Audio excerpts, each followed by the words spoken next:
left my freaking ABS on. I have to amend that.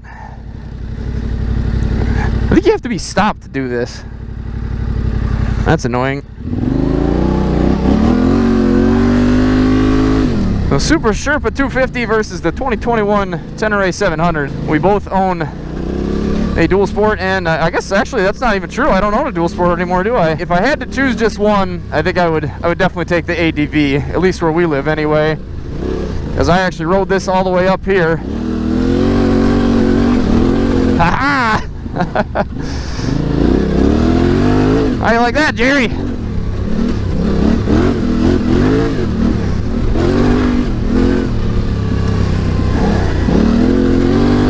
Yeah, I definitely would like to get a dual sport again, and I'm thinking I might get something a little bit bigger than a 250, but it is definitely nice to have both. I mean, I got to admit, it would have been kind of nice to have been able to just throw my bike in the bed of my truck, and I thought about doing that this weekend, but I don't know. This thing's just kind of scary to do that with.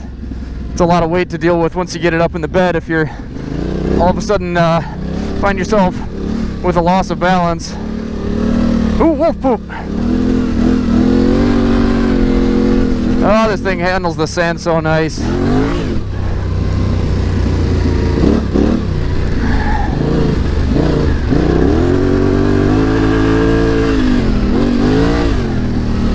Keeping up back there?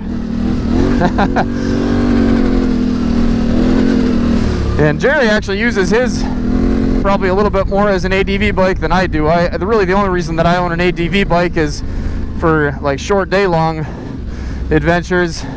I'll probably put in 5 or 6 hours, whoa, in an adventure, riding some pavement up and then hitting the trails. And like this weekend, I did use it to get up here, like I said, which is a 2-hour ride, but Jerry brought all my gear with. But there's something to be said for a 250 or even a bigger dual sport. They're definitely a lot of fun. I just like, especially for trails like this, I mean, the 250 is fun, but for me anyways, I'd rather go a little bit slower and have a little bit more of a challenge than just bop around in the 250. Not that that's not fun sometimes. Holy sand.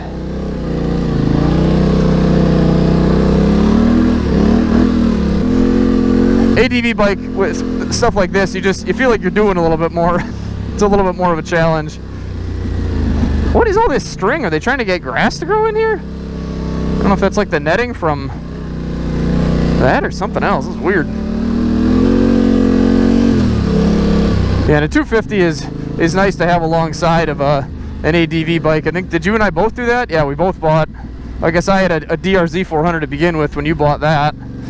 And then I bought my KLR and then realized I didn't know what I was doing off-road, so I bought myself that XL 250R, and that's definitely nice. And I made a video on the XL kind of talking about that at the beginning of this year before I sold it, and I think that's really a good thing to have to learn on, is a little bike like that alongside a big bike. Now, if you've ridden motocross all your life, like I definitely have not, then maybe you don't necessarily need that to learn on, but that sure helped me a lot. It's a lot less stressful to learn on too, that's for sure. Wow, they must have had a bit of a washout here. Why not buy a 250 dirt bike? I mean, you can definitely learn on that. It's a great thing to start out on the road, and then, I mean, heck, buy something else bigger for the road and keep that for riding trails. And I guess if you're not into that, then that's fine. But man, I can't believe that there aren't more dual sports out there to learn on, because yeah, they're a heck of a thing to start on and a heck of a thing to keep too. If I would have known that I wouldn't have been able to buy one that I wanted right away this summer, I think I would have probably thought a little bit harder on selling mine right away, but that's all right. I got the Tenere to ride. I can't be too sad about that.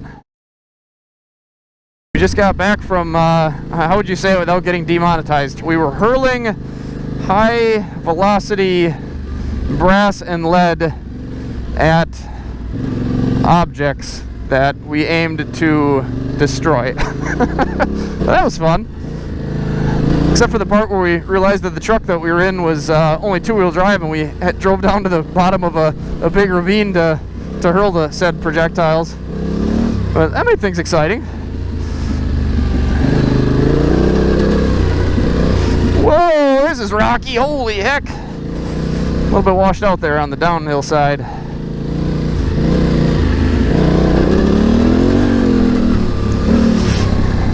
So yeah, the advantage that you'll have on your 250 tomorrow is that when I'm trying to dodge the storm cells on the way home, you'll be sitting in the cab of your truck with that just in the bed. Although it wasn't supposed to rain today, and it did, so I don't know. Maybe they changed their mind about tomorrow too. We'll have to see. But yeah, I might have to head home a little bit on the early side to miss them. We'll see what the Weather Channel says. There's another guy that makes four-wheeler videos up here. He's got a BMW motorcycle, like a 650 GS or something like that. Rockin' Rodney, that I think actually has a video of him on that bike on this same trail. Yeah, I couldn't believe it. I knew he was kind of riding somewhere up here, but there's a lot of woods, so I didn't really expect it to be trails we'd ridden, but sure enough it was. Ooh, this is running out. Hopefully I'm in the right gear. What am I in? 2. That'll work. Wait, I'm grabbing my grip too tight? I suppose I was a little bit to begin with there, but I was hurting my hand.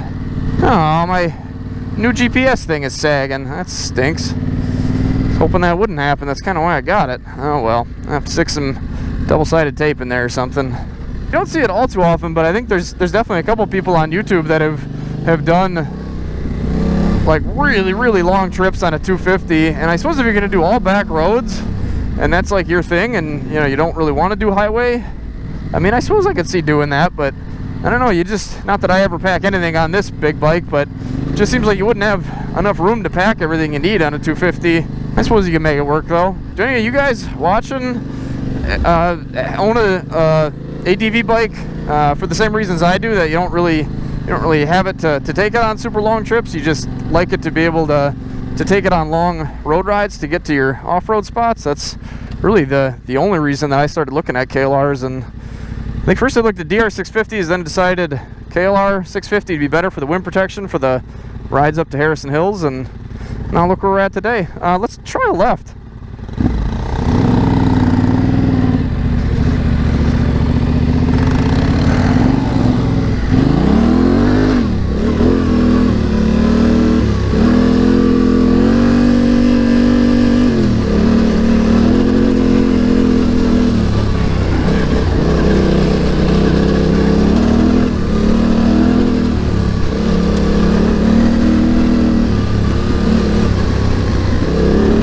I think you and I have both gotten better about it, but I remember when we first started doing a lot of dirt riding, when we'd take our big bikes out, we'd both be so nervous that we'd, you know, not want to drop them. I think I pulled a couple muscles trying to keep my KLR up quite a few times.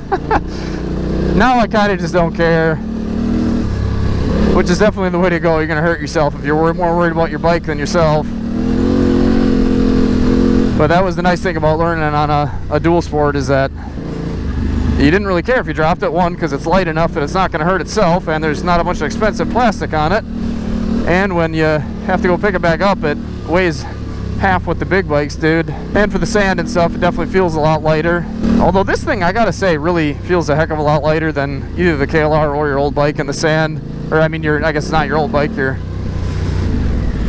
current ADV, the Tiger. Yeah, I think these are somewhat uncharted for us, so I'm not really sure what we're headed towards. Hopefully a lake. I think we found a couple lakes here the first time we rode these.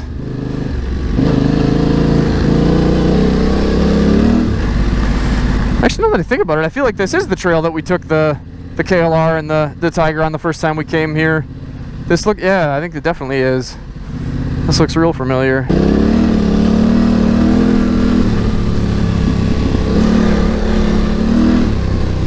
Oh, what the heck?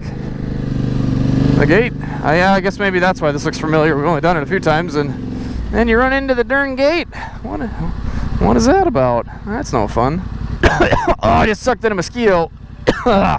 I don't know how to get turned around here. I guess I'll let you go. Now it's in my mouth. Ooh, I'm in 2. Let's try 1. I was in 2nd gear. Yeah, this is one place that I guess you have the definite advantage. Yeah, it'd help if I could reach the ground.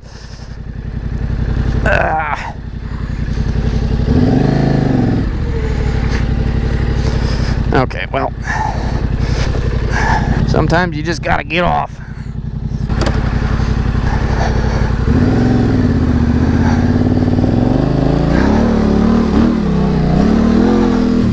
There we are. Let's see what's over this way.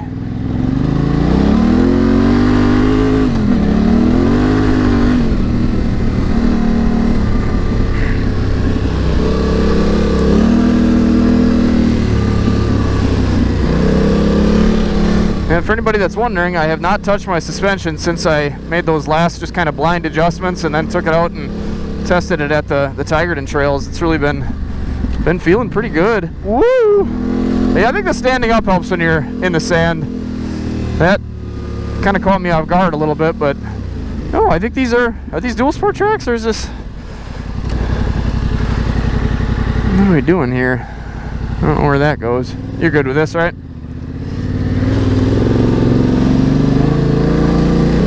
Yeah, this thing always made such a mess of itself, and then I kind of realized that I think part of the problem is that I was putting way too much oil on the chain.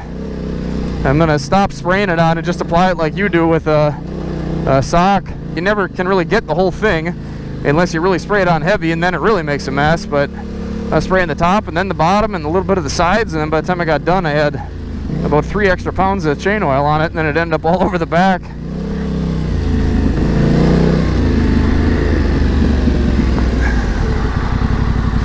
Can we go down here? Oh, that's blocked off. Can't have any fun anymore.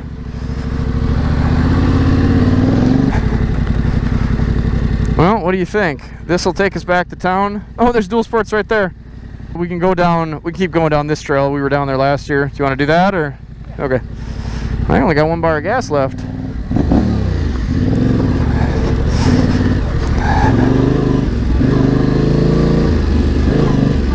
Yeah, they must be the ones making the tracks.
Ooh, there's some deep holes here. Look out.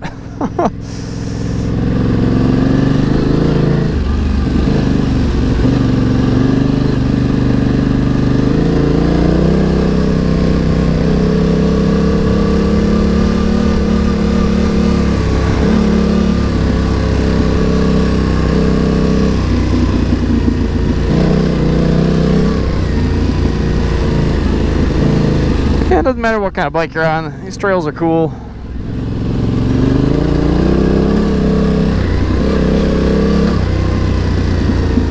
Oh, turkey! Turkey! Just one.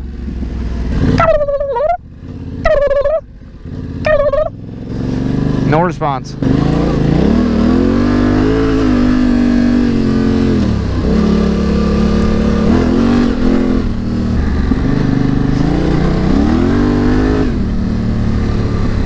We probably should have went and talked to those guys. Too antisocial. Oh well. Ooh! That was the bottom of the suspension. Yeah, through stuff like that, you can kind of start to feel the weight of this thing when stuff like that happens, where a light bike, it doesn't have so much mass behind it, but even still, it's totally manageable, and I could definitely crank my front up a bit if I really wanted to. Just over jumps, I haven't had a problem, but yeah, I guess that was a pretty good wallop there. Well, yeah, I would say, in conclusion, I think both of these bikes do just fine on these trails. I think mine's a heck of a lot of fun on it. I think when you get to tight single track and stuff like that, I mean, obviously then there's no comparison. I mean, I don't think I'll ever get to the level where I want to take this on the Tigerton trails, where, I mean, your bike eats those trails up. I think at the end of the day, I would still rather just have an ADV bike and try to make it work as a dual sport. And I mean, obviously there's certain limitations that you get to, and partially that's your own in your own brain, really. I mean, you can definitely push this to do some insane stuff. I watched a guy, I think it's Pulse something, I don't know, I'll put it on the screen, I don't remember, but just does some crazy stuff on the Tenere, some ridiculous hills that, like, I don't think I could walk up half the time, with some crazy rock formations and all sorts of stuff. So if you wanna take your Tenere and stuff like that, you definitely can. I'm not thinking that I'm gonna ever do that, but it's all depends on how far you want to push it and where your skill level's at and where your comfort zone is. And I think you just kind of got to figure out what's going to work best for you and what type of riding that you need that bike to do, and go from there. Find one you like and get out and ride. Thanks for watching, guys. Like I said, make sure you get out and ride. Don't sit on your couch all day if it's beautiful outside, even if it's sprinkling a little bit. We thought we were going to get rained on, but we didn't. Make sure you get out there and enjoy it. You only got one life to live, right? Might as well do it in the woods. Ride safe and wear a helmet, though.